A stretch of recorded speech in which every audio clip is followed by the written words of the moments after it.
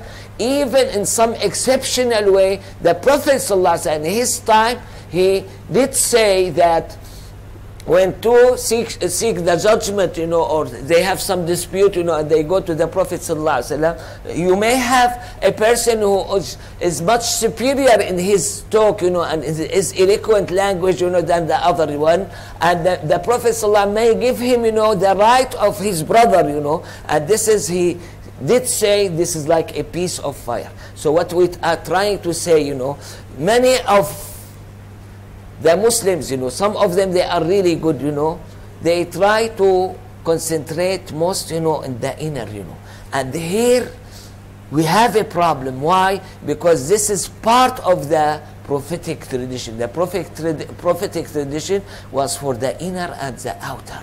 Okay, and the Prophet ﷺ spent all of his time, speaking about these outers much more, and the inner, but perhaps for the outer much more, establishing those, So what I'm trying to say, we have some certain matters who are essential in our life, that we should fix them very well, Even Imam al-Ghazali, in one of his sections, in his book, he said, the one who worship Allah subhanahu wa ta'ala in some way which is not mentioned in the Holy Quran or in the prophetic tradition is not accepted. Okay? Yani here, as a Muslim, we are governed, we are limited to the instruction given to us, by Allah subhanahu wa ta'ala in the Holy Quran or by the Prophet sallallahu alaihi wasallam. And don't think for 1 second that this is something, this is very great matter, Yani, now I'm sitting with your people, What is going to make me after 1 hour, stand up, and pray 3 rak'ahs? Good question. I feel, this is my belief, I feel Allah subhanahu wa ta'ala wants me, when you have the sunset, to pray 3 rak'ahs, And to be in such great position, don't imagine for 1 moment that it's something easy. This is perhaps one of the most important moments of your life, when you are according to Allah subhanahu wa ta'ala regulation. Okay, this is one of the most. I'm sorry to tell you, a person like me, I may have, in my life many moments, many hours, or days, or years, I don't know. Okay, that I was not, according to the will of Allah subhanahu wa ta'ala, according to the regulation of Allah subhanahu wa ta'ala. So to be as such, this is one of the most noble time, ever in your time, to be following what Allah subhanahu wa ta'ala did say. Some of us may have headache, Even if you have headache, you should pray 3 rak'ahs, Nafila, you have the open door, you have the option for it, you have everything. But Farida, this out of discussion, Okay, since I am servant of Allah subhanahu wa ta'ala, since I'm slave of Allah subhanahu wa ta'ala, that's mean I don't argue. I should have full submission. And we have it even in our name. When we say Muslim, what's the meaning of Muslim? To have submission, to submit yourself, to Allah subhanahu wa ta'ala. And this is part of our name. Okay? Then, this is, I think it's very important point, Even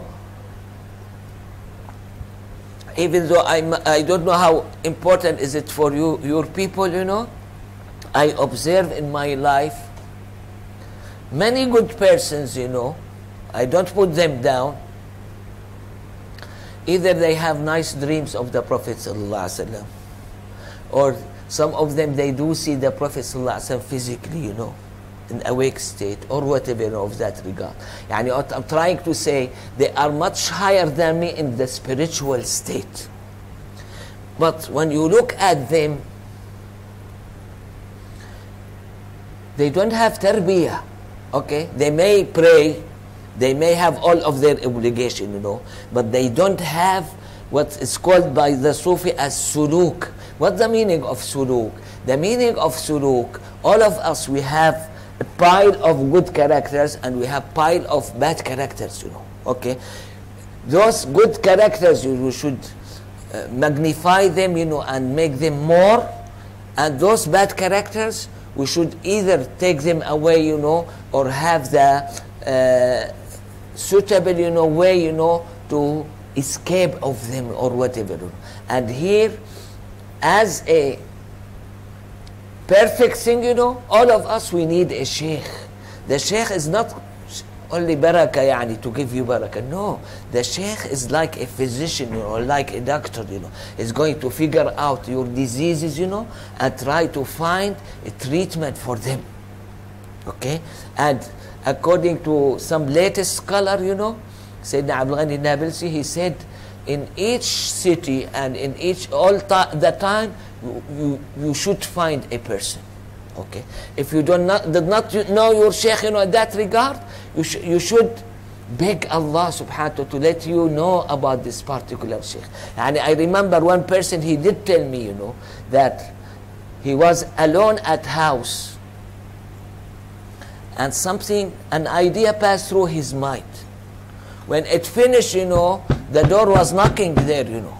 And when he went down, you know, to open the door, it was his sheikh telling him, please, this idea which came to your mind, don't let it come again. I have heard it from him frequently. Okay, this is the way of the shuyukh. This is the meaning of the shuyukh. This is the origin. Let's assume that someone failed to find a sheikh. Okay, you have the second step, which is much less, you know, which is what? Let's advise each other. The Prophet ﷺ did say that we are like a mirror for each other, you know. When I want to come to you, I'm going to look at the mirror, you see how the cap was put, you know. If there's any dirt, you know, in my face or my clothes, you know, I'll ask the others, you know, for this. These matters, you know, even though maybe sometimes important, you know, to attract people or whatever, you know, but they are not as important as your inner. Why? Why? Even for all of us, you know, why they are not that important like our inner? Because the problem, you know, in the hereafter, we are going to be according to our inner, not according to our outer. Don't ask me how, because I don't know, okay? But you are going to have the soul manifested there, you know, and the body has included there, okay? So those who work hard, you know, for their body, you know, even though perhaps this is not the same body, I don't know, I have no idea, you know, but those who work hard for their body, you know, they maybe have really very bad, very dark, very foul smell, you know, soul, you know, and everyone is going to run. He may be blind, he may be deaf, he may be this, you know. As mentioned in the Quran, قَالَ رَبِّ لِمَا حَشَرْتَنِي أَعْمَى وَقَدْ كُنْتُ بَصِيرًا. Okay, this objection, you know, against Allah subhanahu wa ta'ala. Why? Because that person is blind, you know, who used to have the strongest sight, you know, in this life, you know. How come, ya Allah? Because you were blind, you know. That person was blind, you know, in his heart. Doesn't have anything, you know. And this has been mentioned, you know, thoroughly by the Prophet ﷺ, when, according to Sunan al-Darimi, he was described, the heart of the Prophet ﷺ. It contains 2 eyes and 2 ears. When I don't have this, you know, be careful.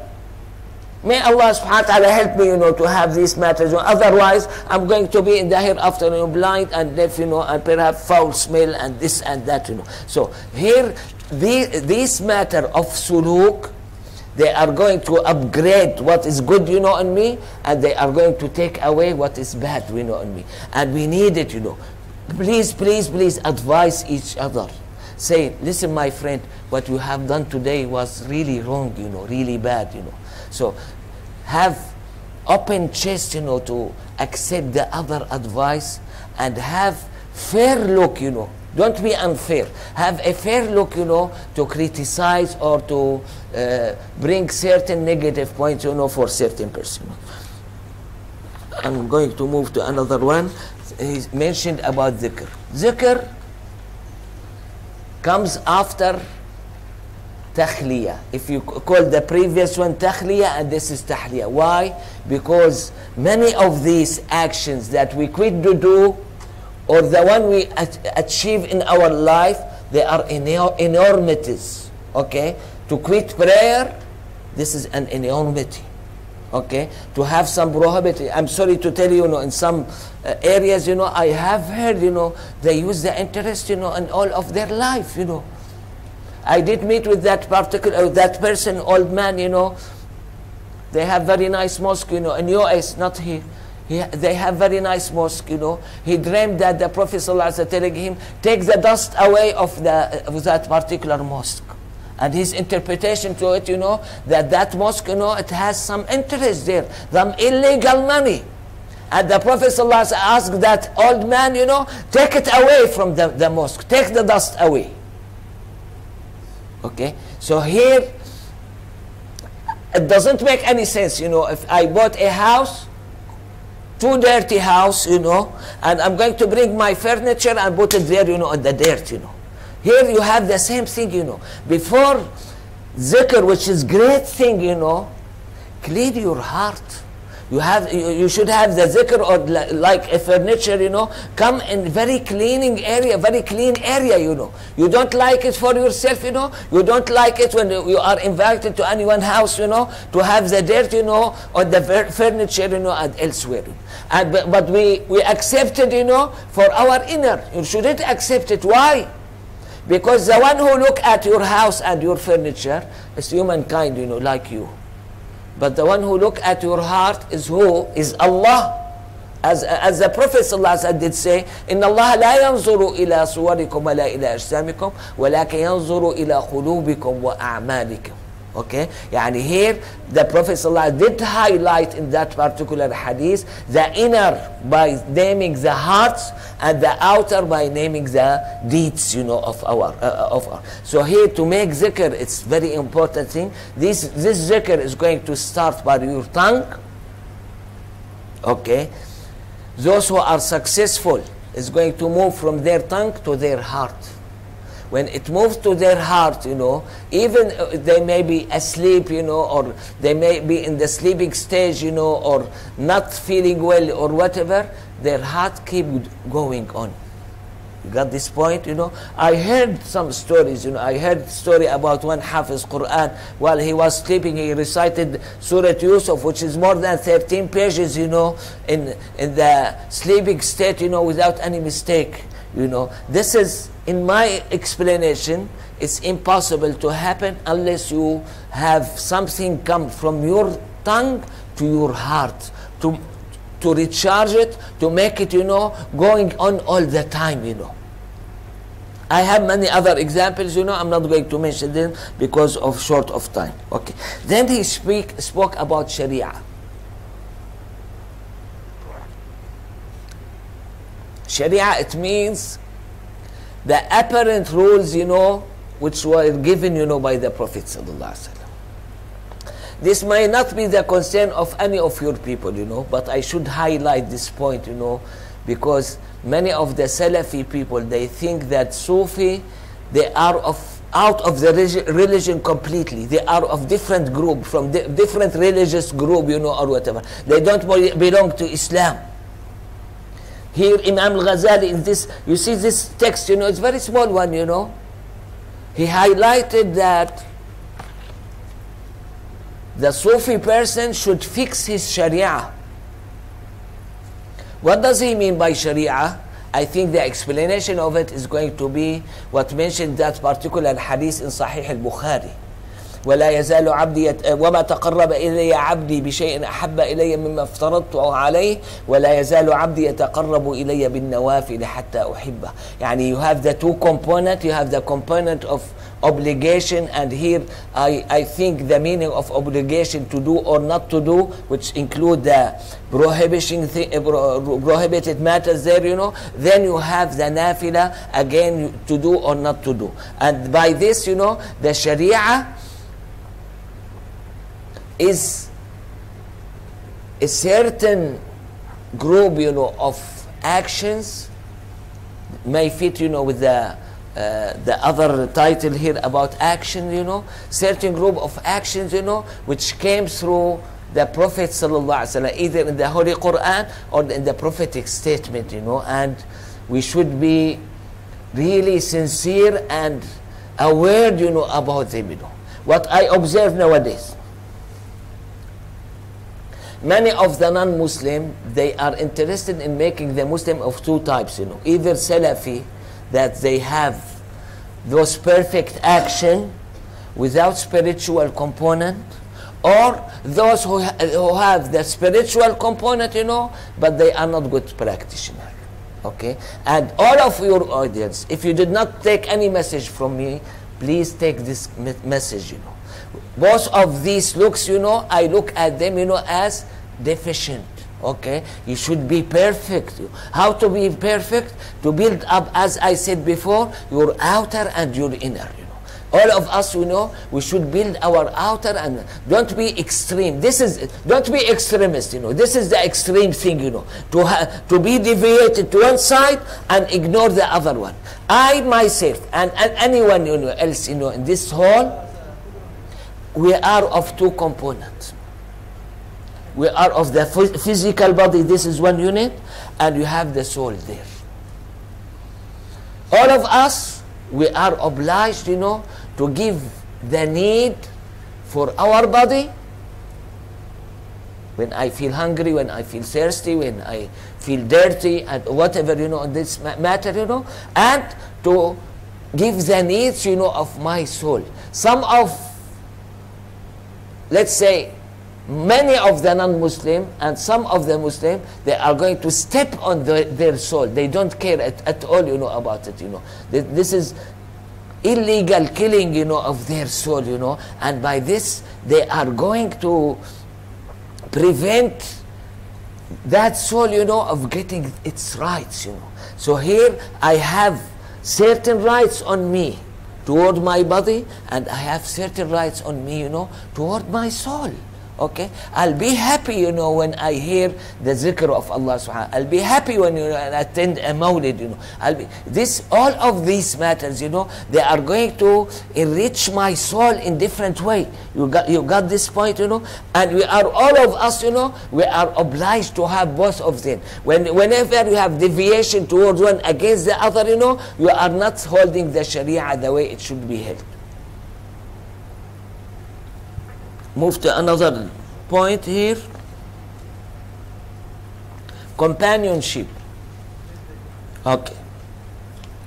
This is, perhaps I have mentioned a little bit about it, the advice, okay?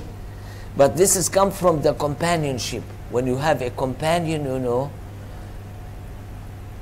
you have two types of companion. The one who join you for his own benefit or for her own benefit, and the one who join you for your own benefit. You got the difference between them, you know? The one who join you for his or her own benefit, they are going to be as long as with you as they get some benefit, you know, money or riding your car, you know, or do this or that, you know.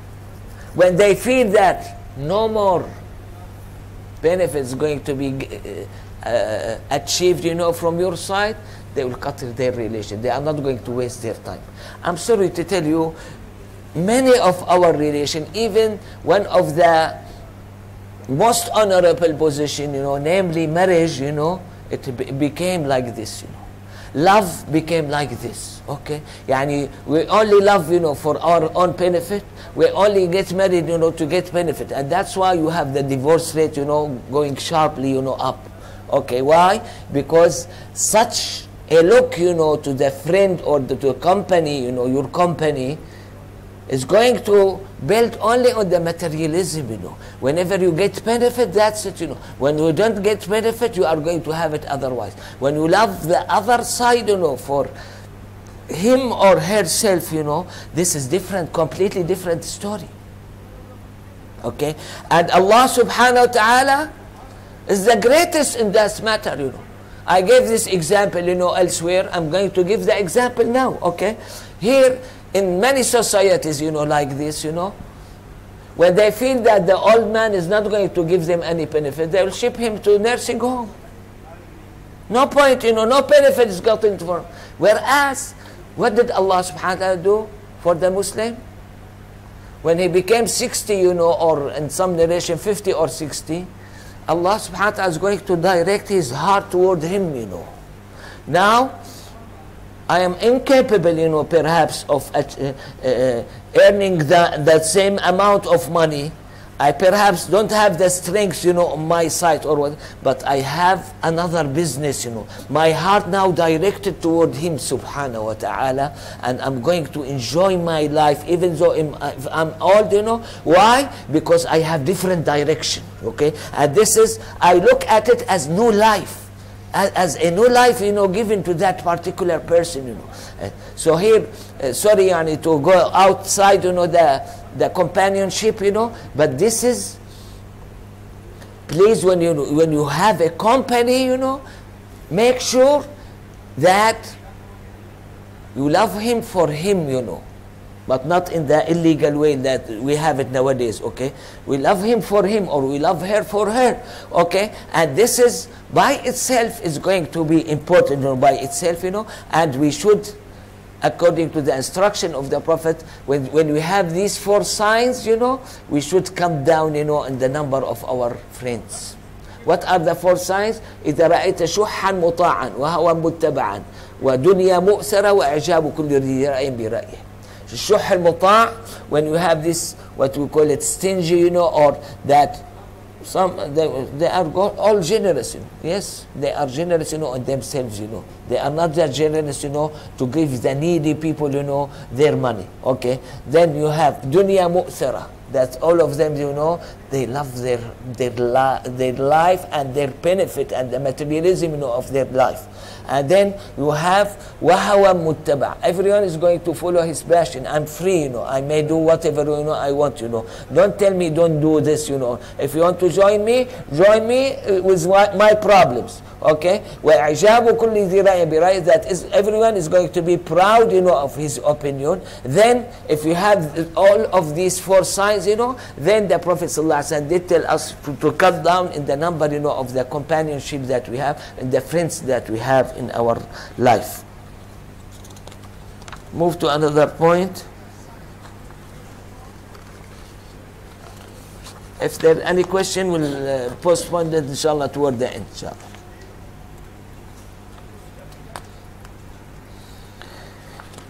Da'wah, okay.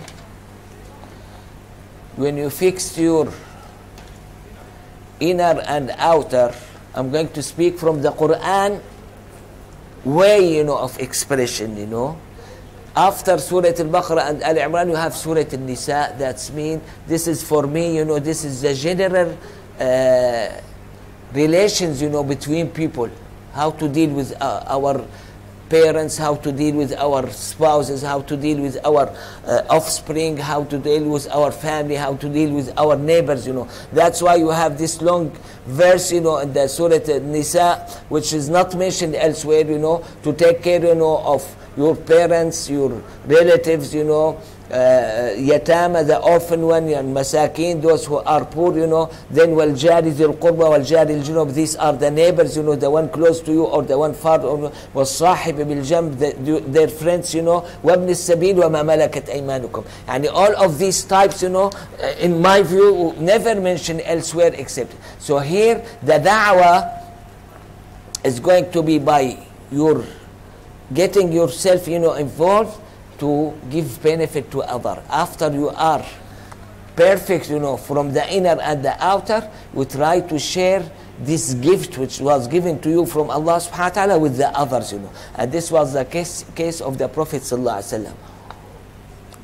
This remind me, subhanallah, you have this verse, Allah subhanahu wa ta'ala did say, فَتَوَلَّ عَنْهُمْ فَمَا أَنْتَ بِمَلُومٍ. And you have the narration from Sayyidina Ali ibn Abi Talib that when it was revealed, the Prophet ﷺ sat aside, and we were in another corner, as if no more communication. Perhaps it took seconds, or whatever, but for them, I feel the heaviness of it, Perhaps it was years for them. Then, till the next verse, revealed, وَذَكِّرْ فَإِنَّ الذِّكْرَى تَنْفَعُ الْمُؤْمِنِينَ. You see? The first one, to save our beloved messenger, he was kept alone, Then the second one, remind the believer, because this is going to be beneficial for them. Okay? And this is, as we take Sayyidina Muhammad as our model, we should find our way here in building our relation, with the others. Then we come to the contemplation. I don't know the meaning of it in English. This is to contact another one, or what?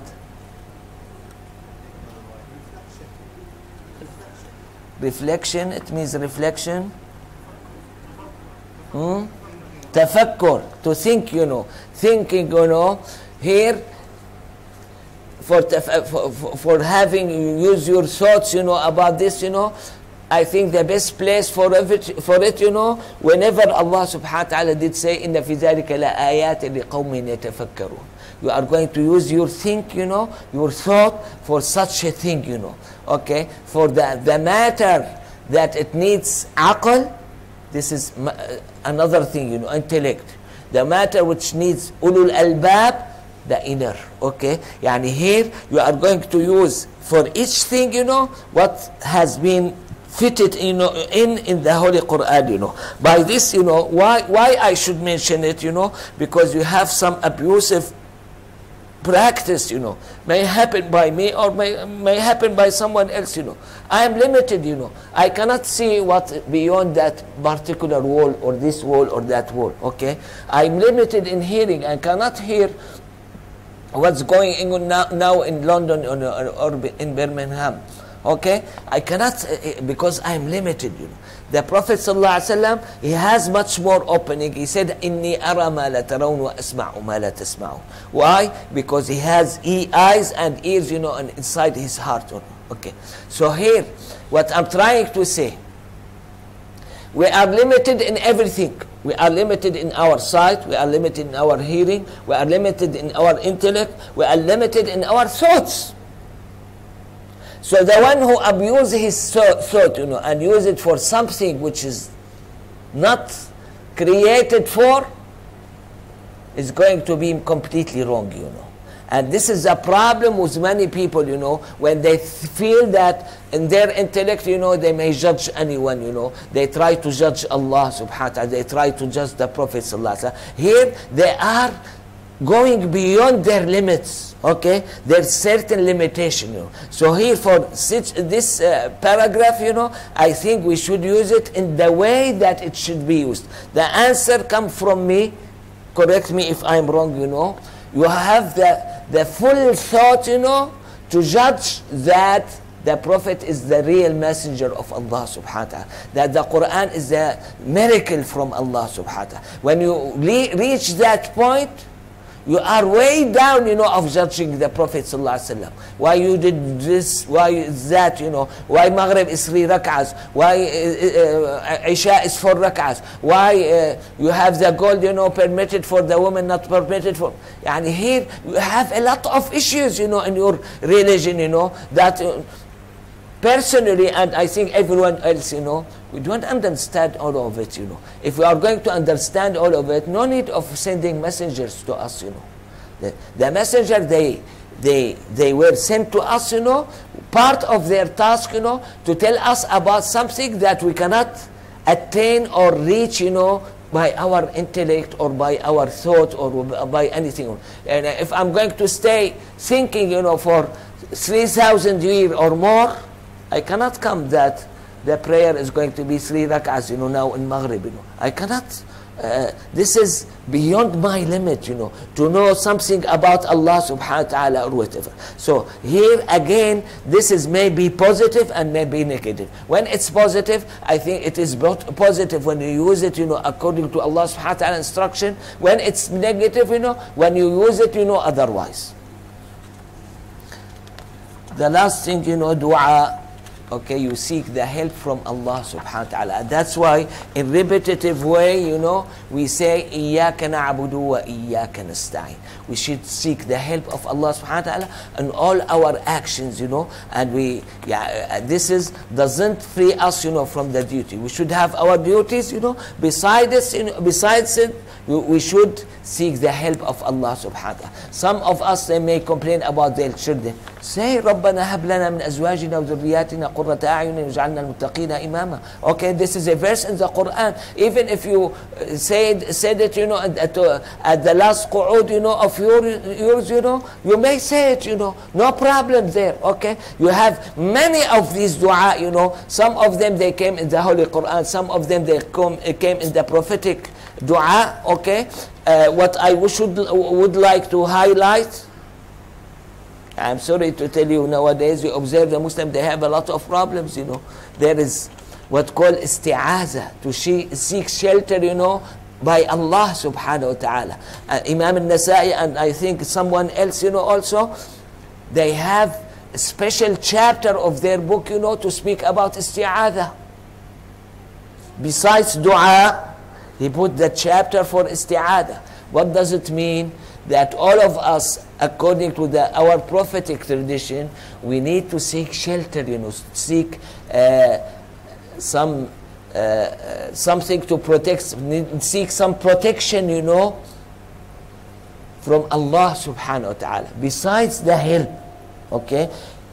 Now, I don't see, you know, maybe I'm surrounded with a lot of spirits, you know, I don't know, okay? They may hurt me, you know, sometimes, or okay, the Prophet ﷺ did mention thoroughly that when you have some food served, you know, or some drink, you know, you did not say Bismillah, the shaitan is going to drink or eat with you, okay? Do you see him? I don't see the shaitan, okay? When you open your house, you know, and when you are about to go to sleep, you know, and you did not say Bismillah, the shaitan is going to share, you know, the nights spent, you know, with you, you know, which is going to have bad effect, you know. So that's why what I'm trying to say in this paragraph, you know, of dua, let's seek the help of Allah subhanahu wa ta'ala. Let's seek the protection of Allah subhanahu wa ta'ala. Don't think for one moment that we are quite strong, you know, because you may have many of those factors, you know, work against you, you know, and you are not aware of them, you know. That's why Allah subhanahu wa ta'ala did say in the Quran, لَهُ مُعَقِّبَاتٌ مِّن بَيْنِ يَدَيْهِ مِنْ خَلْفِهِ يَحْفَظُونَهُ مِنْ أَمْرِ اللَّهِ. Mu'aqibat, this form, when it's used in the Quran, it means a group of angels. Allah subhanahu wa ta'ala did create a group of angels, you know, to do what? To protect me. Same for you, same for everyone, you know. That's why we should seek the shelter. We should have isti'adah. And the most effective one, you know, of them, قُلْ أَعُوذُ بِرَبِّ الْفَلَقَ قُلْ أَعُوذُ بِرَبِّ النَّاسِ. I'm going to stop here, you know. If there's any question, you will try to answer with permission of Sayyidi Ansar. Okay? Bye. Any question? Yes, go ahead.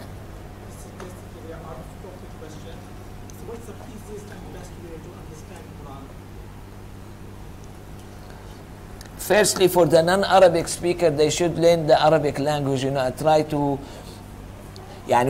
not because this is Arabic, you know. What I have main question, let's have your relation with Allah subhanahu wa ta'ala without interference from creation at all. Okay, and this by this way, you know, when you learn Arabic language, you know, you are going to understand the wording of Allah subhanahu wa ta'ala. Other questions? Yes.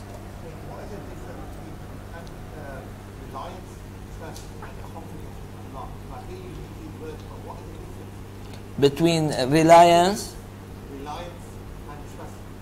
and Trust, trust, and the third one, confidence. confidence. Between confidence and trust, I don't find any difference, you know.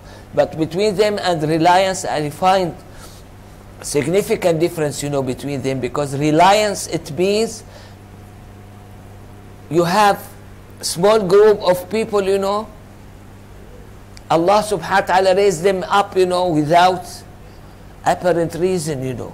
And the name of them, you know, in the past was Sayyida Maryam. كلما دخل عليها زكريا وجد عندها رزقا. Okay, كلما دخل عليها زكريا المحراب وجد عندها رزقا. That means he's going to find some provision, you know, or some fruits or food or whatever, you know, given to her, you know, or brought to her or put in her room, you know. The majority of us, they are going to work, you know, to achieve such a thing, you know. Whether you are from the first group or the second group, you should have in your heart, nothing is going to happen without the will of Allah subhanahu wa ta'ala, without the permission of Allah subhanahu wa ta'ala. Whereas confidence, you know, the example I give it, you know, for the negative one, but it work for the positive one. When you have something negative, you know, when I have something negative, namely a certain disease or bad accident or this or that, rather than accusing Allah subhanahu wa ta'ala, I should have full confidence in Allah subhanahu wa ta'ala. Allah subhanahu wa ta'ala did not make it for me except for there is wisdom. And that's what has been summarized by the Prophet sallallahu alaihi wasallam when he said, Inna Allah la yahmi abdahu min ad-dunya kama yahmi ahadukum marida. Allah subhanahu wa ta'ala is going to protect his servant, you know, from this life the way you protect your patient. Okay, I give this example, I don't know how accurate is it, you know. If you are quite rich, you know, and your father live in your house, and your kitchen is full with candies, you know, and your father is diabetic, you know, and he asks for some candies, well, you will tell him, sorry, we don't have any candies. Because you hate him? No. I think because you love him, you are going to tell him as such, you know. And you should have this much more in your relation with Allah subhanahu wa ta'ala. Whatever designated to you from Allah subhanahu wa ta'ala's side, ask Allah to make it helpful for you to achieve whatever is good for you. Whatever is taken away, I'm interested in that particular car which I was not able to buy it, you know, or I'm interested in that house, you know, or whatever, or even some worshipping, you know, action, like I'm interested in going to Hajj this year and it did not happen to me. You should have full confidence in Allah subhanahu wa ta'ala that this was taken away for certain reason. You may know it, you may not know it. Other questions? Sallallahu alayhi. Yes, we have some.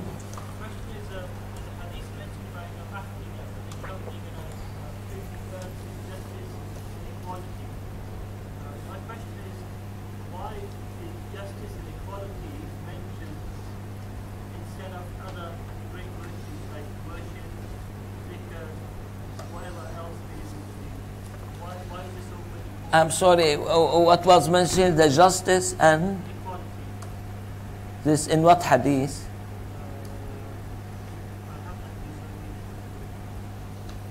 Yes.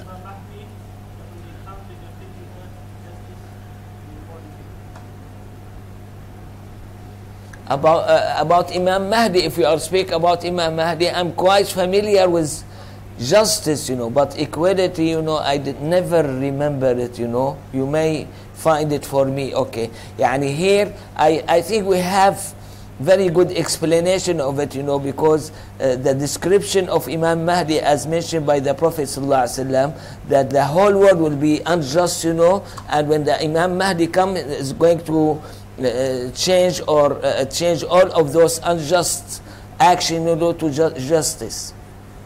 But equality, you know, I don't remember it. Other questions? Yes, go ahead.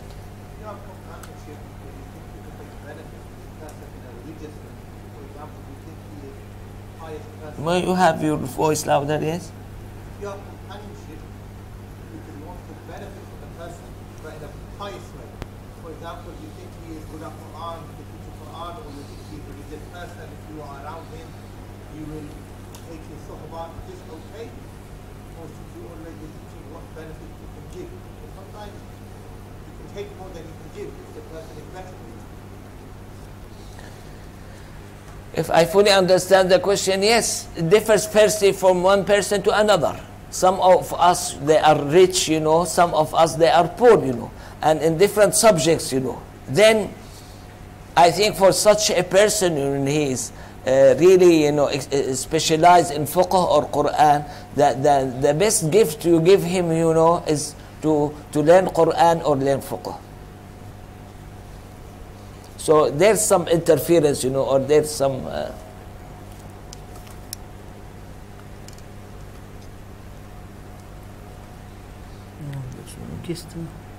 Qisat, I think, is another word, you know, of adl. Yani. The qisat, that's mean everything weighed by its matter, you know. Some by scale, some by equality, some by this, you know. This is qisat, you know. Yani qisat, I translate this word as i'ta'u kulli li haqqin haqqa. We are, personally, I'm surrounded with different creation, and each one has their rights or its rights, you know, and to give each one, you know, his right, you know, this is part of it, you know. What the example which come to my mind, you know, when the Islam permitted you to have dog, you know, for hunting or farm, okay, or as a guard. When you have other use of it, you know, this is not qisat. Okay? So here you have all of these matters has been regulated, you know, according to Islam. All of these things, you know, they are creations of Allah subhanahu wa ta'ala, and you should be muqsid to all of them. Other question?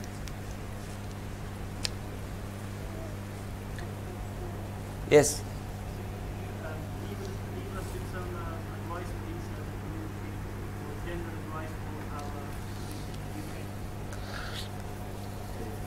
The general advice is going to be according to my subject, you know.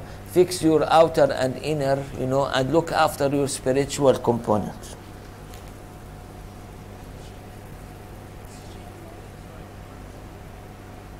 Okay, that's it. This is the advice. It's few words, you know, but it needs a lot of work. And make dua for me.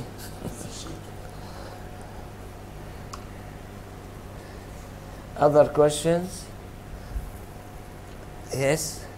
What's the most appropriate way to seek knowledge? If you want to, is there like a... What's the appropriate way to seek knowledge, you know?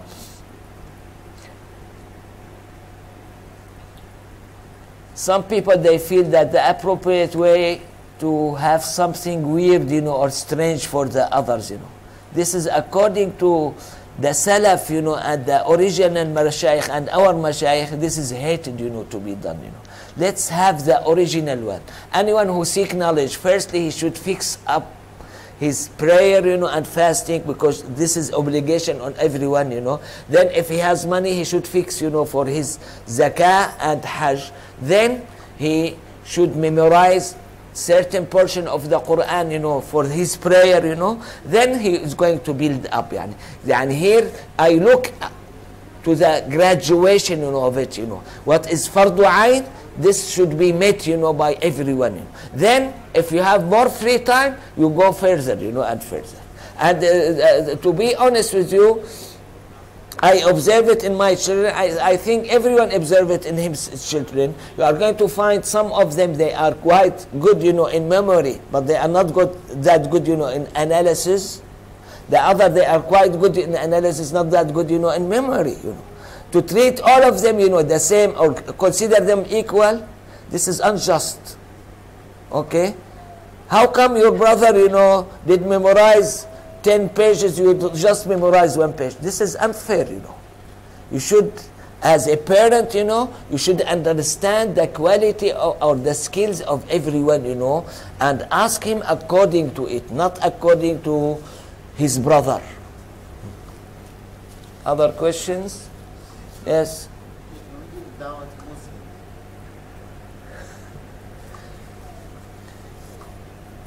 Yani this term, you know, not used nowadays to give da'wah to Muslim, but I think to give advice, yes.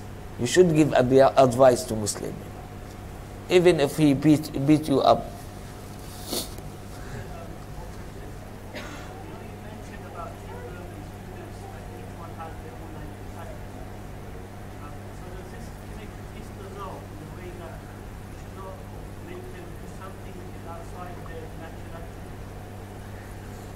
Repeat your question again, please. You like to mention peace earlier, like it's a right of some people or some person.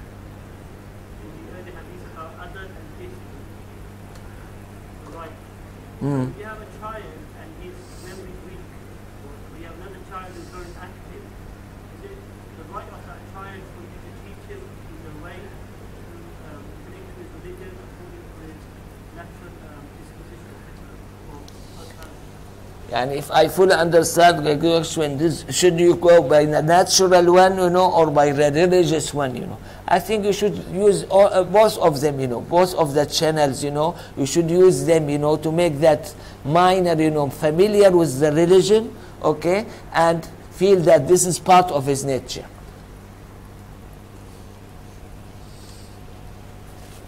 You have question here? Yes. A little bit louder, please.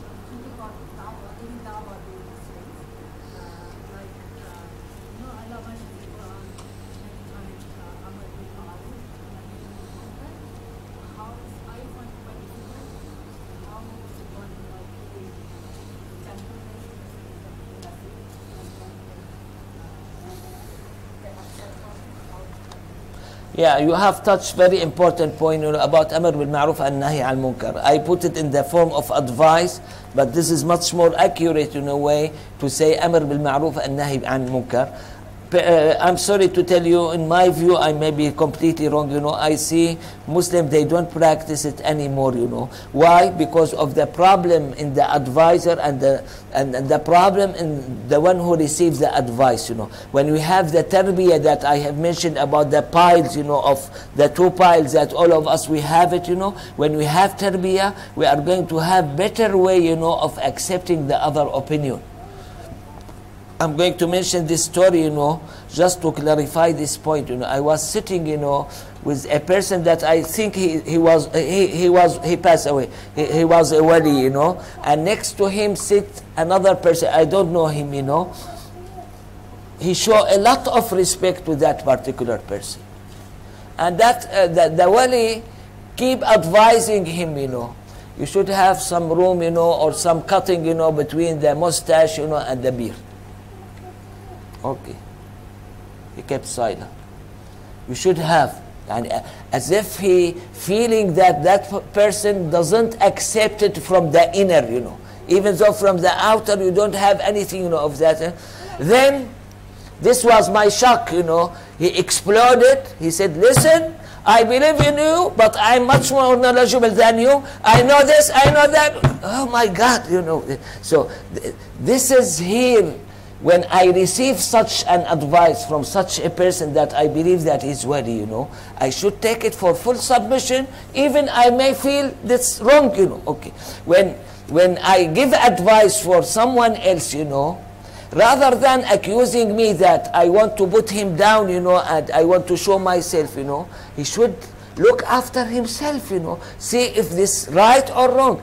As Imam al-Ghazali did say, you know, elsewhere, you know, if this right, he should correct himself. If this wrong, you know, he should thank Allah subhanahu wa ta'ala that Allah subhanahu wa ta'ala make it hidden, you know, the deficiency that he has, you know, and makes the people, you know, speak about something which is not deficiency in him. So here, anything, you know, in this life, When you look at it from the positive side, you know, it's completely different than when you look at it, you know, from the negative side. And in my view, I may be wrong, you know, the main problem that we suffer of, you know, in this time, why we don't advise each other? Because we look at it from the negative side. I'm free man, I should do whatever I want to do. When you tell me about something, you know, as if you are interfere with my freedom. And this look completely wrong, you know. We are not free. I did not create myself, my shape, my name, my position, you know. I did not do any of this. How come I'm going to say I'm free? I'm not free. I am servant of Allah subhanahu wa ta'ala. Other questions? Yes, go ahead. What is it? Suluk. Suluk mean in English to behave yourself. Okay? This to behave yourself toward Allah, it means suluk. Behave yourself toward Allah subhanahu wa ta'ala. May you hand me these things, you know?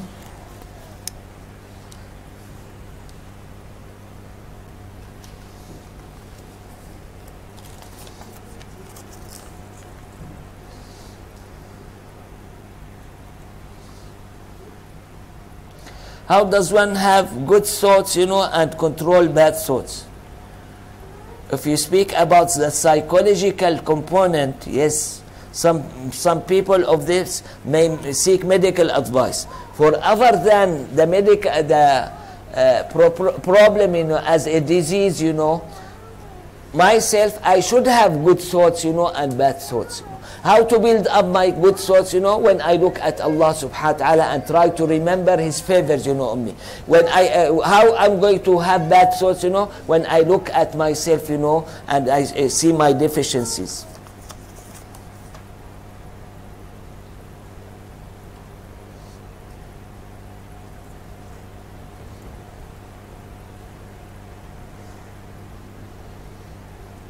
What advice do you have for lonely or depressed or anxious teenagers, you know, or their parents?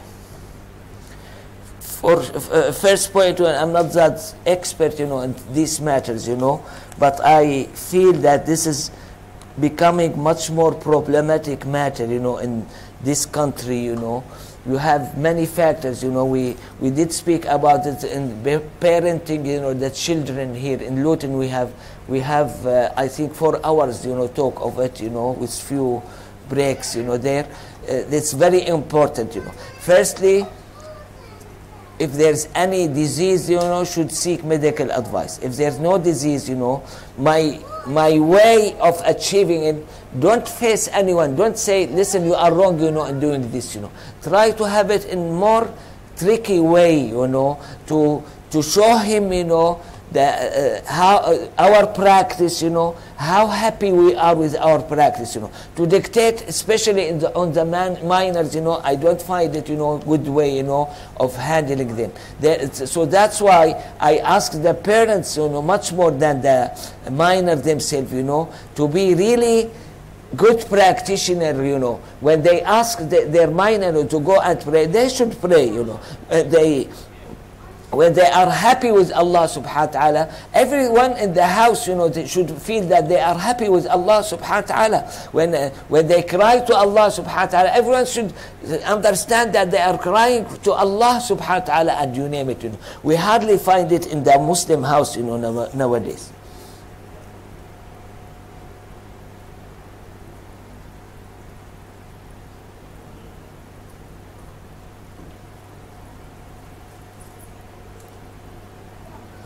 How can a person strengthen their faith, iman, when they are, you know, being tested, you know, with chronic illness, you know? Firstly, this is life. What do I mean this is the life? Someone may have this chronic illness as his problem. The other one may be ugly in his shape. The third one may be with no money. The first one, you know, he has his son, you know, pass away, and you name it. This is life. Every one of us has certain problem. Don't think that anyone is free of all problems, you know. If he may not have, or she may not have, you know, your chronic illness, you know, but they have other problems, okay? And this is the way. Look at it from the positive side, you know. Why did Allah subhanahu wa ta'ala make those negative points, you know? The answer comes from Allah subhanahu wa ta'ala. Allah subhanahu wa ta'ala did say, why did He put this negative